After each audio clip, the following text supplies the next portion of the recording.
السلام علیکم ورحمۃ اللہ وبرکاتہ۔ Islamic knowledge and Quran YouTube channel آپ کے لیے ریئل اسلامک ویڈیوز لے کر آتا ہے۔ اگر ابھی تک آپ نے چینل کو سبسکرائب نہیں کیا ہوا تو چینل کو فوری طور پر سبسکرائب کر لیں اور ساتھ بیل آئیکن کو بھی پریس کر لیں اور نوٹیفیکیشن آل کر دیں تاکہ ہر نئی آنے والی ویڈیو کا نوٹیفیکیشن سب سے پہلے آپ کو ملتا رہے۔ بہت شکریہ۔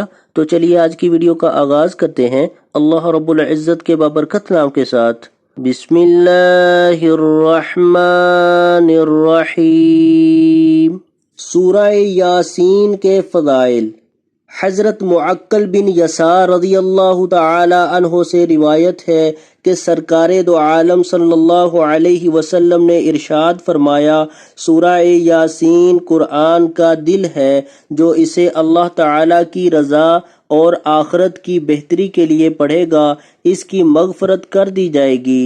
حضرت انس رضی اللہ تعالی عنہ سے روایت ہے کہ رسول اکرم صلی اللہ علیہ وسلم کا ارشاد گرامی ہے، بے شک ہر چیز کا ایک دل ہے اور قرآن کا دل سورہ یاسین ہے، اور جو ایک مرتبہ سورہ یاسین پڑھے گا اس کے لیے 10 مرتبہ قرآن پڑھنے کا ثواب لکھا جائے گا۔ حضرت ابن عباس رضی اللہ تعالی عنہما سے مروی ہے کہ نبی کریم صلی اللہ علیہ وسلم نے فرمایا، میری خواہش ہے کہ سورہ یاسین میری امت کے ہر انسان کے دل میں ہو۔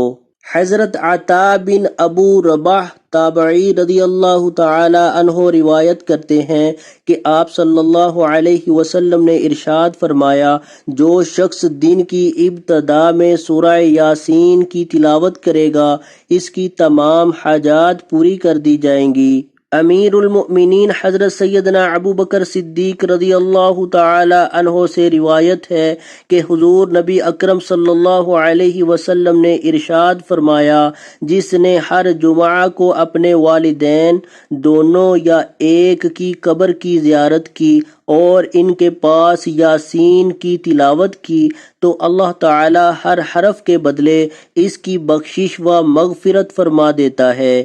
تو آج کی ویڈیو اگر اچھی لگے تو اس کو لائک، شیئر اور کمنٹ میں اپنا اظہار ضرور کیجیے گا۔ ویڈیو دیکھنے کا بہت شکریہ۔ جزاکم اللہ احسن الجزاء فی الدنیا والآخرہ۔ السلام علیکم ورحمۃ اللہ وبرکاتہ۔